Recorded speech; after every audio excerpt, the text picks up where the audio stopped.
అందరికీ నమస్తే అండి. ఈ పూట వీడియో ఏమిటంటే ఇక ఆశ్రమంలో అందరైతే టీ తాగేస్తారండి 4:30కి. ఇక 5కి ఈ విధంగా అందరికీ ఫ్రూట్స్ అయితే ఇస్తున్నాను. ఈ ఫ్రూట్స్ బయట నుంచి ఒకరు మనకి పంపించారండి.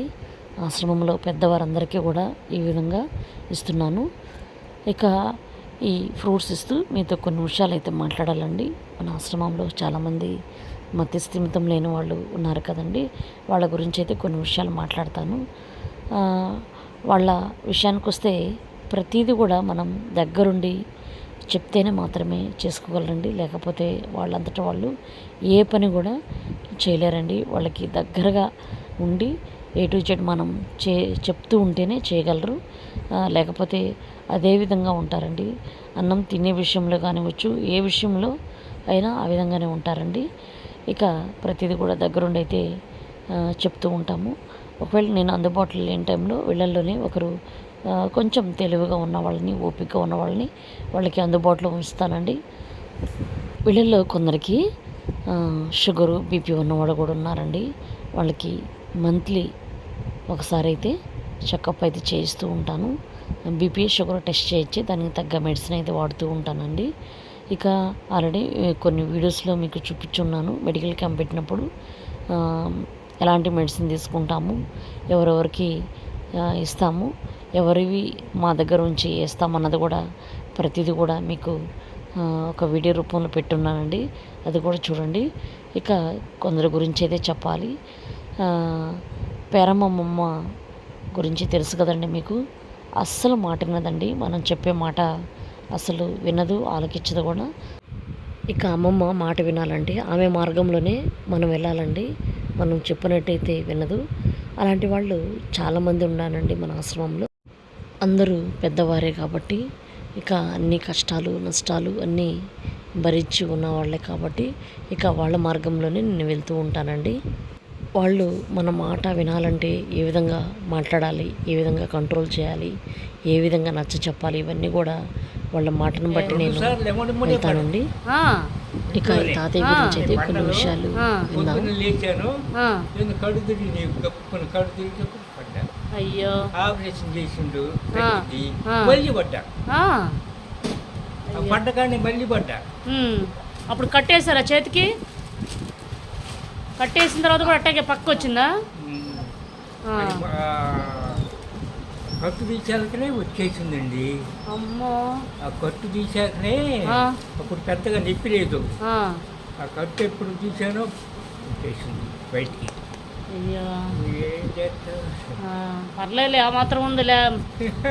ఆ మాత్రం ఉపయోగపడుతుంది. అవును కదా. టాబ్లెట్ తగ్గినాయా? తగ్గిపోయిందా?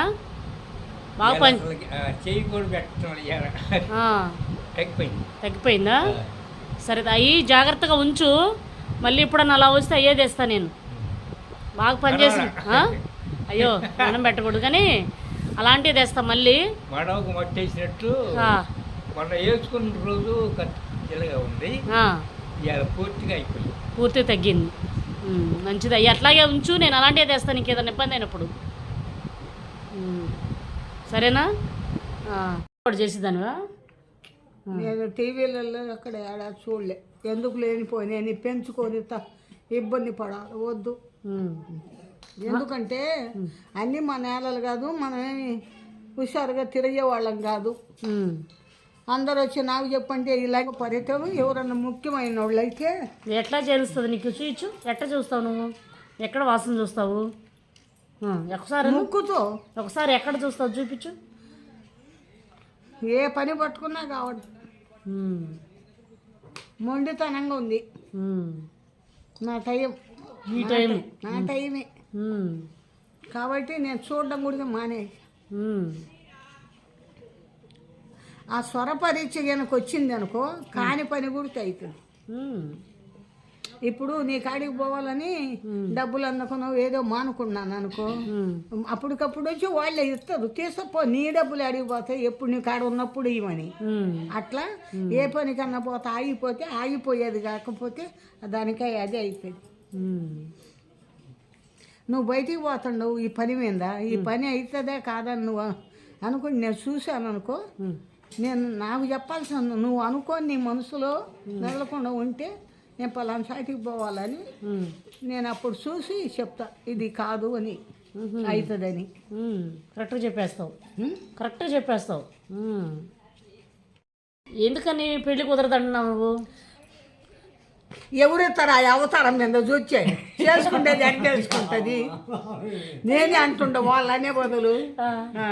అయ్యో ఎందుకని అంత మాట అన్నావు? ఏంది అనేది నీకు సరిపోద్దా? నువ్వైతే ఒప్పిస్తావా? ఏ పిల్లను ఒప్పిస్తా? ఆ పిల్లకి నీకు 1000 రూపాయలు ఇస్తా. ఏ పిల్లను ఒప్పించు నువ్వు? నేను పెళ్లి చేసుకుంటాను, గుంటూరులో పిల్లని చూడమంటున్నాడు. మరి ఏం చేద్దాం? ఆ అబ్బాయి నోటికుండా రాలే. ఇది నువ్వు కలపర కాదు, చేసుకుంటాడు. ఎవడు గోడ ఇవ్వాల్సింది కాదు. గుంటూరు అమ్మాయి కావాలన్నావు లేదా? అదిగో పెళ్లి చేసుకుంటాను అన్నాడు.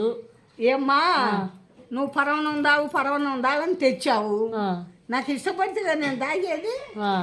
ఊరికొచ్చింది నేను ఎత్తుకుంటారా చెంబు? మరి ఏది నాకు పెళ్లి కావాలన్నాడు, ఏం చేద్దామంటావు? పెళ్లికి జాతకమే లేదు. ఎత్తుకి ఏంది ఛార్జీలు. ఏంది జాని తాతయ్య? తాతయ్య అనొచ్చా, జాని అనొచ్చా, జాను అనొచ్చా? తాతయ్య అని పిలు.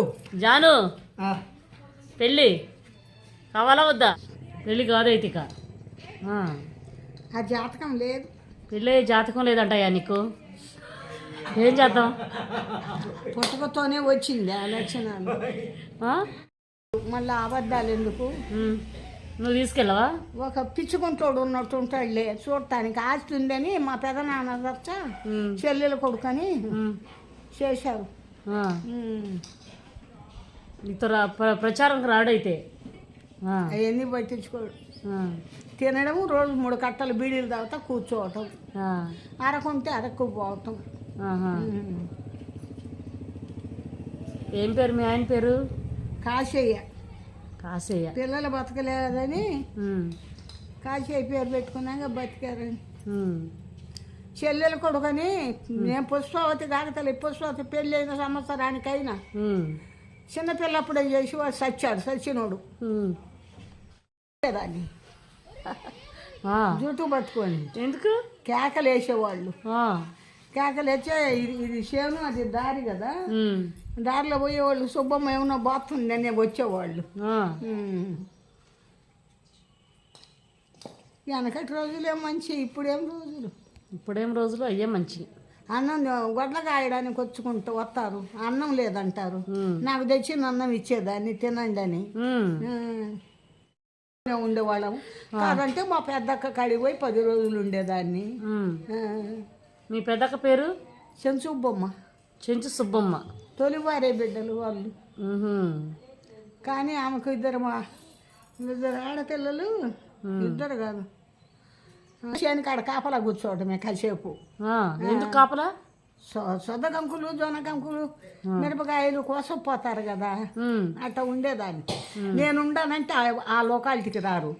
నేను బయట దీని మీద మంచి కాడ కూర్చొని ఉండానంటే అందరు నా చుట్టూ ఉంటారు అని మిరపకాయలు పెట్టమని, 4 వంకాయలు ఇవ్వమని, 2 దోసకాయలు ఇవ్వమని ఇచ్చేదాన్ని.